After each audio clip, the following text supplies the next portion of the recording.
السلام علیکم۔ انہوں نے حکم دیا ہے کہ قرآن میں تلفظ کے حوالے سے کوئی بات چیت کروں میں، تو آج میں دو الفاظ کے بارے میں بات کرنا چاہ رہا ہوں جو اردو میں عربی زبان سے آئے ہیں، اور وہ ہیں مؤمن اور مأمون۔ عربی زبان میں آپ دیکھ سکتے ہیں کہ عربی میں جب ہم لکھتے ہیں تو واو کے اوپر حمزہ لکھتے ہیں اور الف کے اوپر بھی حمزہ لکھتے ہیں مأمون میں،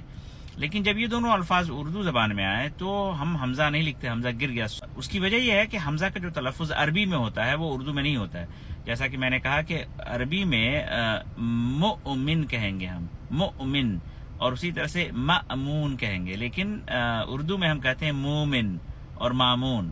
لیکن دلچسپ بات یہ ہے کہ قرآن کے تلفظ میں مؤمن اور مأمون کو حمزہ گرا کر پڑھنے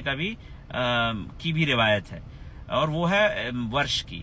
اس میں قاعدہ یہ ہے کہ اگر حمزہ پر سکون ہو، جیسے مؤمن اور مأمون میں ہے، تو وہ حمزہ گر جائے گا اور اس کے پہلے جو حرف ہے اس پر جو حرکت ہے وہی حرکت اس حرف کو دے دیا جائے گا۔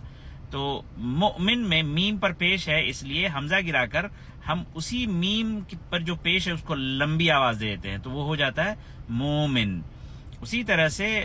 مأمون میں جو حرف ہے حمزہ سے پہلے وہ میم ہے اور اس پر جو حرکت ہے وہ زبر ہے، تو اس لیے اس کو ہم مامون کر دیتے ہیں۔ چیز یہاں اور بھی اہم ہے، جو لوگ یہ وکالت کرتے ہیں کہ اردو میں جو الفاظ عربی زبان سے آئے ہیں وہ اسی شکل میں ان کو ہم اردو میں استعمال کریں، تو ان کے لیے بھی یہ سبق ہے کہ ہم اردو میں کبھی بھی، اور کوئی بھی انسان ایسا نہیں ہے جو مومن کو عربی کی جیسا مؤمن پڑھتا ہو یا مامون کو عربی کے تلفظ کے مطابق مأمون پڑھتا ہو۔